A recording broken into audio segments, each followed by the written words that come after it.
Zdravo, ja sam Aleksandra i danas ćemo praviti hljeb od heljde. Ne od heljdinog brašna, već baš od zrna heljde. Na kraju videa ću vam reći zašto je ovo za mene hljeb nad hljebovima i koji promjena sam uvidjela od kad sam počela da jedem ovaj hljeb. Hajmo na recept. Pripremite 500 g heljde i stavite je u jednu zdjelicu. Heljdu operite u 2 vode i iscijedite kroz cjedilo. U zdjelicu dodajte 700 ml vode i ostavite preko noći u frižideru ili na hladnom mjestu.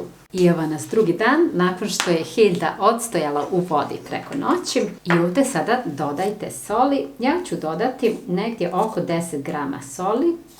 I sada ću ovo izblendati, to jest usitniti štapnim mikserom. Vidjet ćete koliko je potrebno da se ovo usitni. Nije potrebno da napravite onako baš previše, kako bih vam rekla, nekakvu kašu. Potrebno je da ostane onako malo, kao malo zrncadi u ovoj masi, ali ipak potrebno je da bude onako isto to fino izblendano. Sada ćete vidjeti kakva će to konzistencija biti. Vidite kako to izgleda. Pokazat ću vam i ovako, vidite kako to izgleda, kao možda ima po koji komadić heljde, da se onako vidi, ali je dosta to izblendano. Sada dodajemo ostale sastojke. Ono što želim da vam kažem je da je ovo sada možete peći ovako bez ičega. Ovo može da vam bude konačan recept. Možete unutra da stavljate sjemenke po svom izboru. Ja sam navikla na ovaj recept, mnogo mi se dopada, ali naravno sve ove sjemenke možete da stavite, možete da izbacite neku od njih, možete da stavite neke druge. Recimo ja ovdje nemam lanene sjemenke, ali možete da stavite ako želite lanene sjemenke. Ja ću staviti ovdje 5 kašika čija sjemenki. To vam samo želim ovako pokazati da vidite da je to 5 kašika. Istu tu količinu sjemena konoplje, istu tu količinu susama i suncokret. Također, ovdje kod nas u Austriji je veoma popularno da se u hljeb, pogotovo ovako integralne hljebove, stavlja začin za hljeb.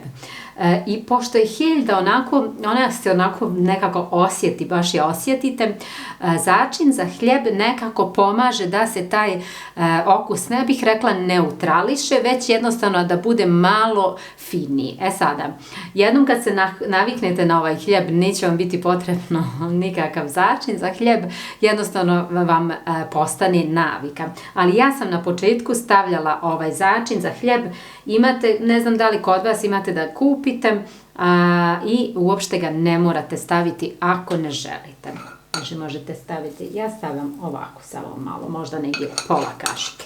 Ovo sada sve lijepo promiješajte i to bi bilo to. Potrebno je ponovo da ovo poklopite poklopcem i stavite u frižider do sutra. Naravno, vi ovo možete sada, u stvari ne možete baš sada, morate bar sačekati malo da ove čija sjemenke povuku vodu, ali ovo možete recimo i danas da pečete. Ja ne radim, ja radim uvijek na 3 dana. Znači, jedan dan natopim heljdu, drugi dan dodam sjemenke i so i onda 3. dan pečem. Naravno, to nije kako bih vam rekla, meni je sada jeste najpraktičniji način jer jednostavno isplaniram, jednostavno se organizujem i znam da mi treba 3 dana za ovaj hljeb. Ne mora da tako bude, može da bude mnogo brže, ali je zdravije ako ovako radite. Zato što se i sjemenke natapaju u vodi i heljda se natapa u vodi, jednostavno je zdravije za vaš organizam i lakše je za želudac. I evo nas drugi dan, danas ćemo da pečemo hljeb. Ja sam pripremila jedan kalup za hljeb, dimenzije ovog kalupa su 32 sa 14 cm. Pripremite jedan papir za pečenje i zgužvajte ga.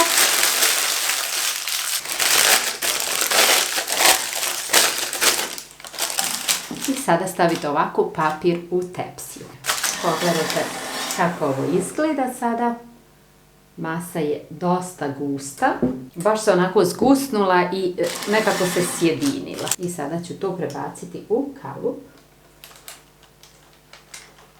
Lijepo poravnajte. Odozgo možete isto staviti malo suncokretovih sjemenki, ako želite ne morate, možete i nekih drugih sjemenki, samo onako malo radi izgleda. I ako stavljate sjemenke, morate ih sada ovako malo utisnuti unutra, inače će vam spasti. Ovaj hljeb sada pecite na 190 stepeni 1 sat i 15 minuta. To je onoliko koliko je potrebno da se ovaj hljeb unutra ispeče. Ovako izgleda hljeb kada je pečen. Pogledajte. Hljeb izvadite preko jedne žice i ostavite da se ohladi. Nemojte ga rezati dok je još vruć. Šta kažete, kako izgleda? Pogledajte. Sada ćemo vidjeti kako to izgleda unutra. Ovako.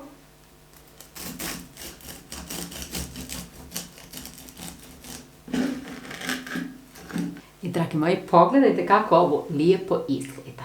Vidi se, unutra možete primijetiti da se vide kao mali komadići zrna heljti, a možete da vidite i sjemenke. Sada da probamo.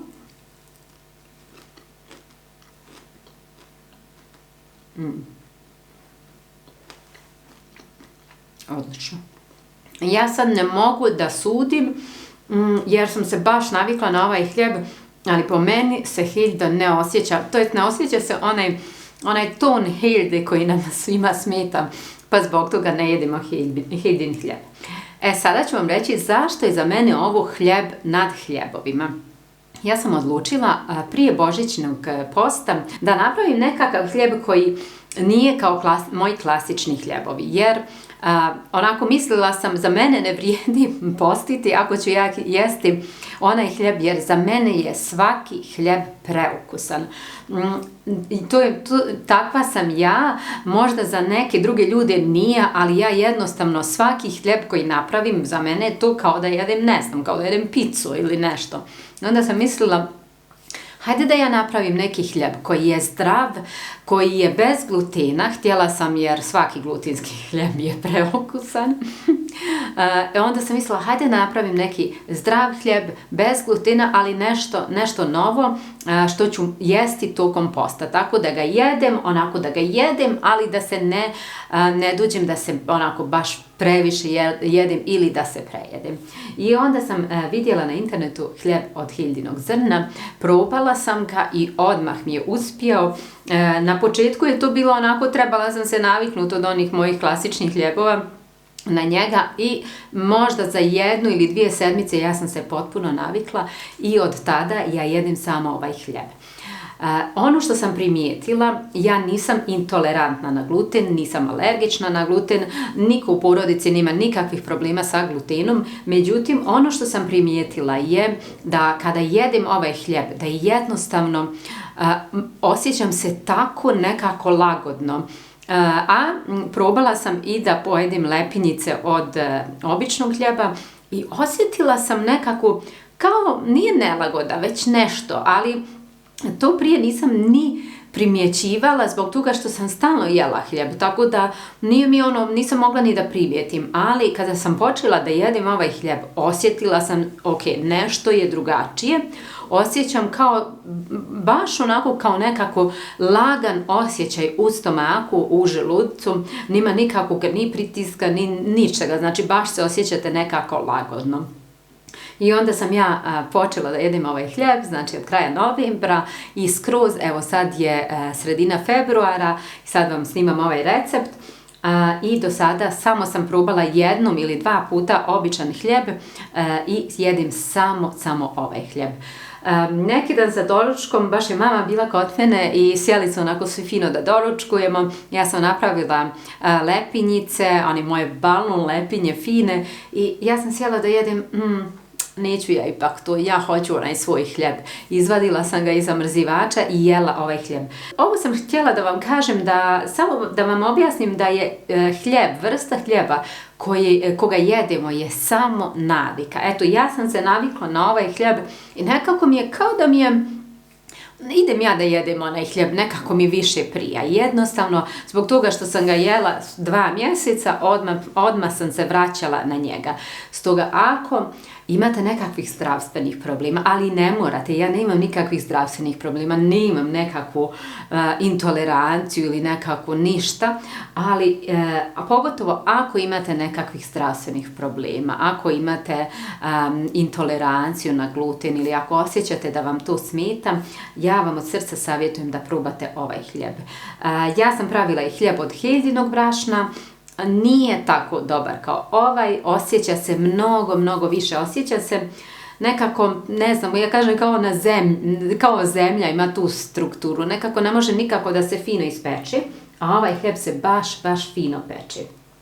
Stoga, nadam se da ćete poslušati moj savjet, nemojte prvi put odustati od njega. Pored toga što vam neće stvarati nikakve probleme, ovo je jako zdrav hljeb, u sebi ima tako divne sastojke. Ali ako ga napravite, nemojte odustati odmah od njega, sad napravite ga 2-3 puta pa onda vidite kako vam odgovara. Ja sam dala mom mužu da proba ovaj hljeb i on kaže ne, ipak to nije za mene. Tako da želim da budem iskrena sa vama, da ne očekujete da će vam ovo biti nekakav hljeb koji je onako wow, preukusan. Za mene on veoma ukusan sada, veoma ugodan, ali kažem, moj muž ga ne jedi. Nadam se, dragi moji, da vam se ovaj video svidio, nadam se da ćete probati ovaj hljeb. Ako imate bilo kakvih pitanja, ostavite mi ispod videa jedan komentar. Mi se vidimo u nekom drugom receptu i na kraju, naravno, buon appetito!